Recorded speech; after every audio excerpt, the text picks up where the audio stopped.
trees were introduced to France some 2,500 years ago. In 1956, the area suffered catastrophic freezing conditions and only 1/3 of the trees survived.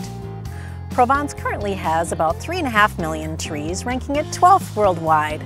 But the oils produced in this area are among the best in the world.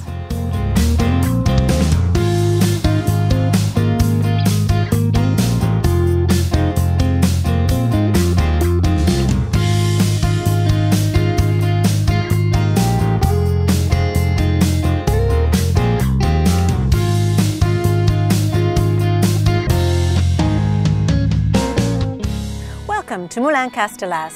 20-some years ago, owners Jean-Benoit and Catherine fell in love with the olive trees here and decided to construct their own mill at the base of the medieval village Les Baux de Provence. Combining passion, know-how, and high standards, they've achieved award-winning olive oils year after year. Let's go see how it's done.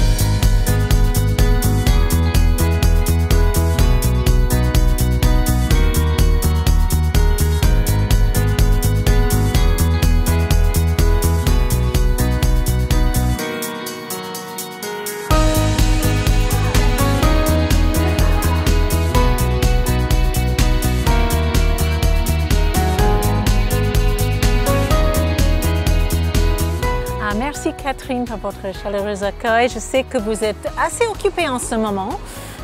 C'est la récolte. Oui, oui, donc ça commence à peu près. Alors la récolte a commencé en octobre et on va finir normalement fin novembre, avant qu'il fasse trop froid en décembre.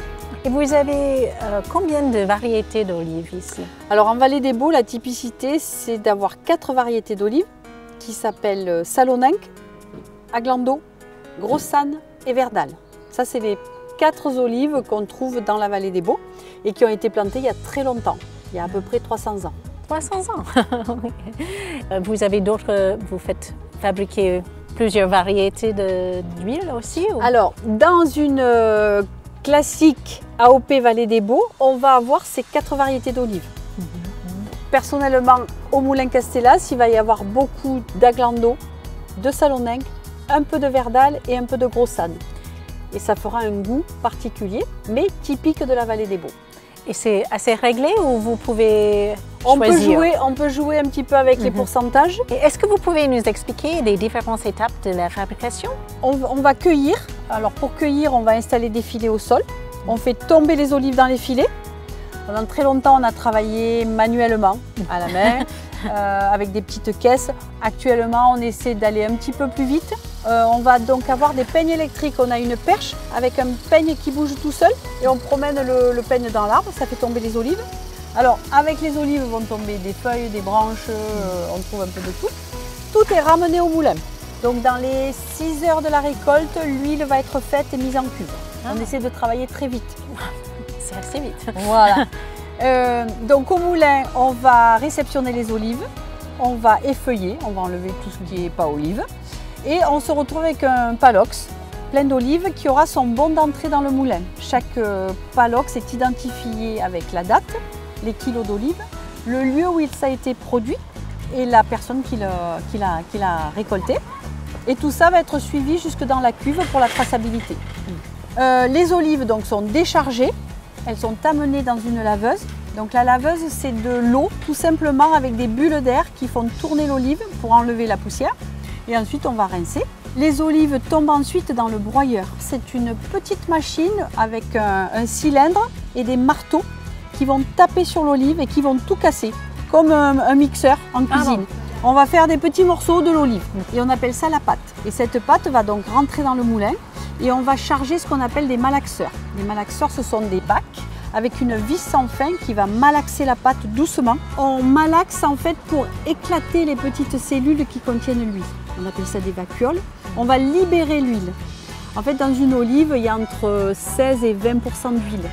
Donc, on va libérer cette huile, on décharge la pâte, on la fait passer dans une centrifugeuse horizontale qui tourne très très vite et qui va séparer l'huile d'olive de tout le reste.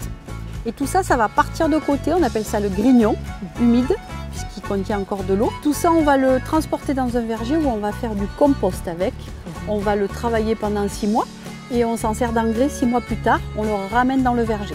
L'huile qui a été séparée par la centrifugeuse horizontale va passer dans une deuxième centrifugeuse où là on va enlever encore des particules en suspension, éliminer l'eau puisqu'il nous en faut absolument pas. Et on va se retrouver le produit final qu'on peut goûter à ce niveau-là. C'est ce qu'on va mettre en cuve, c'est ce qu'on mettra en bouteille. En fait, l'huile d'olive, c'est un pur jus de fruits on écrase et on sépare. C'est tout ce qu'on fait. Voilà. Et à quel moment est-ce que votre touche intervient? Je dirais que la date de cueillette est importante pour chaque variété, puisqu'on va souvent, nous, commencer par la Salonninque. Ensuite, on va récolter la Glando. On va cueillir la Grossane à différents moments. Et ça change quoi dans le... Alors, les arômes. Ah. Les arômes vont être différents. Le temps, pendant la récolte, il fait très beau au départ. Après, on a très souvent un peu de froid. Donc ça va changer les arômes dans l'olive. Donc selon les dates de récolte, on peut cueillir tôt, on peut attendre, laisser l'olive et attendre un petit peu plus tard. Et tout ça va faire des goûts bien particuliers. Donc la touche, elle vient des dates de récolte et puis du pourcentage des variétés. Voilà, comment on fait notre assemblage est très important aussi. Et vous faites aussi quelques aromatiques. Vous voulez en parler un petit peu aussi? Alors les aromatiques, en fait, c'est un côté un petit peu sympa pour nous puisque on amène autre chose que l'olive. On a l'habitude de toujours écraser l'olive. Donc là, pour les aromatiques, au niveau du broyeur, on va apporter par exemple des plantes fraîches comme le basilic et la menthe. Donc ces plantes vont être apportées en même temps, écrasées en même temps et malaxées en même temps. Ce qui fait que les huiles essentielles vont se mélanger avec l'huile d'olive. Dans le moulin, ça sent très très bon. Oui.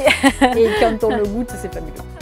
Et c'est sympa à mettre en filet sur une bonne tomate, par exemple pour le basilic et la menthe, sur des pâtes fraîches, des bonnes pâtes maison. Voilà, c'est super.